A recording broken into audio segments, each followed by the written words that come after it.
దండోరా Telugu film review by allrounder star Ballem Venumadhav. Cinema నిడివి 2 గంటల 16 నిమిషాలు. Family drama, social, UA16+ certificate వచ్చిన ఈ సినిమా క్రిస్మస్ రోజున డిసెంబర్ 25, 2025న విడుదలైంది.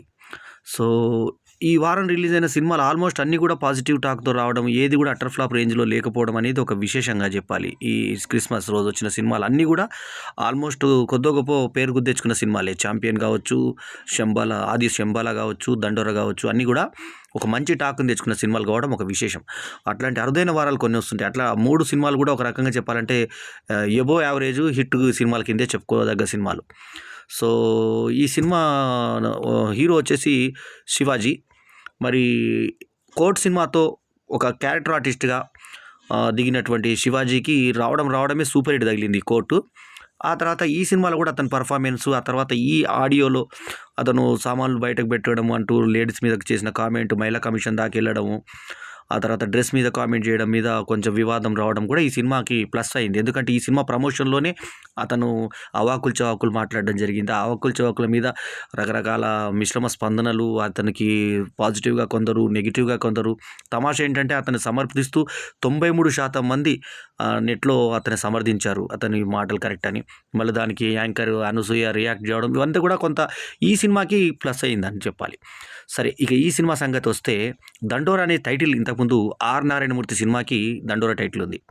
సో ఇప్పుడు ఈ సినిమాని మురళీకాంత్ దేవసోద్ అనే డైరెక్టర్ కమ్ రైటర్ రాశాడు. రవీంద్ర బెనర్జీ ప్రొడ్యూస్ చేసిన ఈ సినిమాకి మార్క్ కే రూబిన్స్ అద్భుతమైన సంగీతాన్ని అందించగా, కాసర్ల శ్యామ్ అద్భుతమైన పాటల్ని ఇచ్చాడు.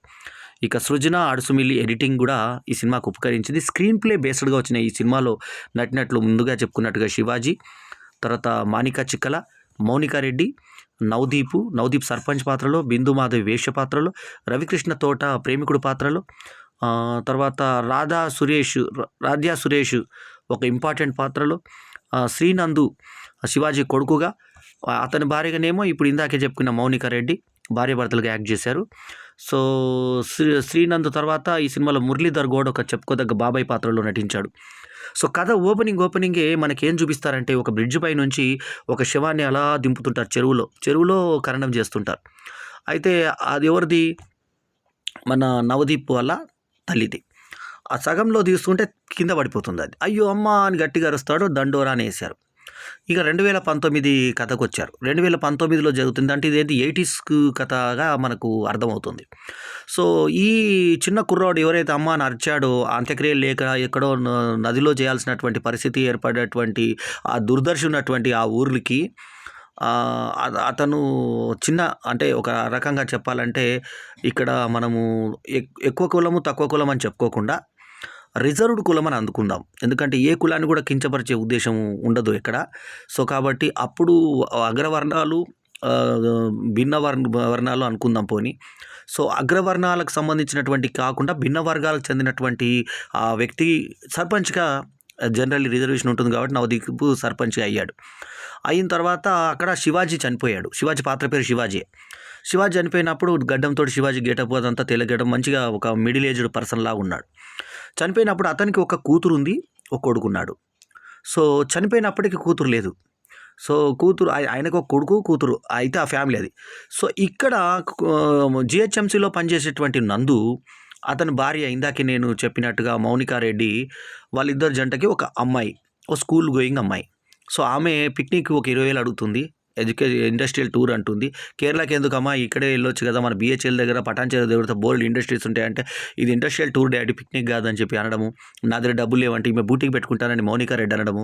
5 లక్షలు కావాలంటే నా దగ్గర లేవు, నువ్వేం చేసుకుంటావు చేసుకో అని అంటే, మీ తమ్ముడిని అడగకపోయినావు, మీ అన్నయ్యని అడగకపోయినావు అని అనడము. ఈలోపు ఫోన్ వచ్చింది, ఫాదర్ పోయాడు, ఊరికి వచ్చాడు, చూశాడు. వీళ్ళు వస్తున్న బండిలో కాస్త యాక్సిడెంట్ అయ్యబోతుంది. ఎందుకంటే ఇతని మనసులో తండ్రి అక్కడ నుంచి ఫ్లాష్ బ్యాక్ వెళ్ళి అసలు తండ్రి ఏం చేశాడు.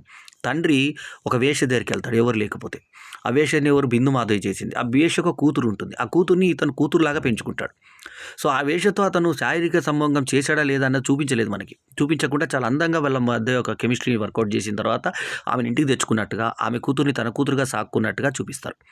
ఆ కూతుర్ని తన చెల్లెలుగా ఒప్పుకోవడానికి నందు సందేహిస్తాడు. ఆమెను తీసుకెళ్ళి మళ్ళీ అదే వేశ్యకూపంలో వదిలేసొస్తాడు. వదిలేసొచ్చిన తర్వాత తండ్రి తీసుకొచ్చి తన ఇంట్లో మళ్ళీ పెట్టుకుంటాడు. తన ఎకరం పొలం ఆ పిల్లకి రాసిస్తాడు కూతురు. ఆమె కూడా కూతురే కాబట్టి ఏమని పిలవాలి నిన్నంటే నాన్న అని పిలవాలంటే ఆమె చాలా సంతోషపడుతుంది. కానీ అన్నగా బిహేవ్ చేయాల్సిన నందు మాత్రం అన్నగా బిహేవ్ చేయడు. అయితే ఇప్పుడు అంత్యక్రియల దగ్గరకొచ్చేసరికి ఈ ఊర్లో శివాజీ అంత్యక్రియలు చేయడానికి ఇతను ఏం చేస్తాడంటే, తన కూతురిని ఇష్టపడ్డటువంటి వ్యక్తి తక్కువ కులం వ్యక్తి అనే ఉద్దేశంతో భిన్నవారు కులం ఇందాక అనుకున్నట్టుగా ఆ అగ్రవర్ణాలు చెందినోళ్ళు కాబట్టి మా కులంకి సంబంధించినటువంటి పిల్లని ప్రేమిస్తావా అని చెప్పి వాడిని ఇంటర్వెల్ హాఫ్‌లో చంపేస్తారు. అని బడి ఇంటర్మిషన్ అని పడుతుంది. అక్కడ చంపేస్తారు. చంపేసిన తర్వాత అక్కడ మనకి రవికృష్ణ తోట అద్భుతంగా సరిపోయాడు ఆ క్యారెక్టర్‌కి. ఇక ఈమె కూతురు విషం తాగి ఈమె కూడా చచ్చిపోతుంది. అన్నంలో విషం పెట్టుకొని చచ్చిపోతుంది.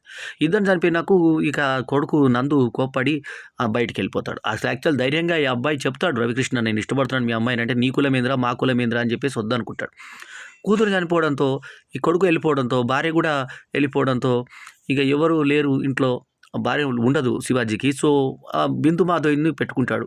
ఆ తర్వాత ఆమె కూతుర్ని రాజ్య సురేష్‌ని కూతురుగా పెంచుకొని ఒక ఎకరం ఇస్తే, ఇప్పుడు అంత్యక్రియలకి ఏందంటే ఆ ఎకరం పొలము ఒక మన శ్మశాన వాటికకి ఇస్తే మాట్లాడదాం. ఎందుకంటే ఇతను ఏం చేస్తాడంటే కోర్ట్‌లో ఒప్పుకుంటాడు.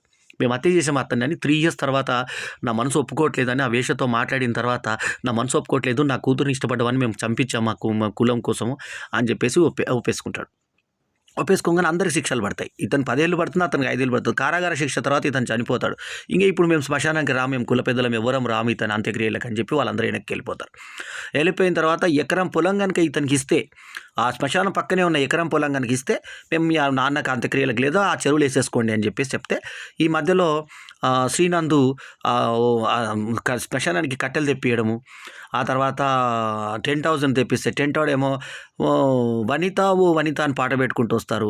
ఇతనేమో ఓ రాజా గుండెల్లో నువ్వే అంటూ వీళ్ళు కట్టెలోళ్ళు పెట్టుకొని వస్తారు. అంటే సందర్భం లేకుండా అక్కడ రికార్డింగ్ పాటలు పెట్టుకుంటూ ఇక్కడనేమో అనిత ఓ అనిత అంటూ ఆ టెంట్ వాళ్ళు వస్తే ఆ పాట ఆపేసేస్తాడు. ఇది చావురా బాబు ఈ పాట పెట్టకూడదు ఇక్కడ. అక్కడనేమో ఓ రాజా గుండెల్లో నువ్వే అంటే ఆ పాట ఆపిచ్చేస్తాడు. ఇలా కామెడీనేమో సర్పంచ్ మీద వర్కౌట్ చేశారు. సర్పంచ్ మంచితనం చూపించారు. ఇతను తిడతాడు ఫోన్‌లో, స్పీకర్ ఫోన్‌లో. సో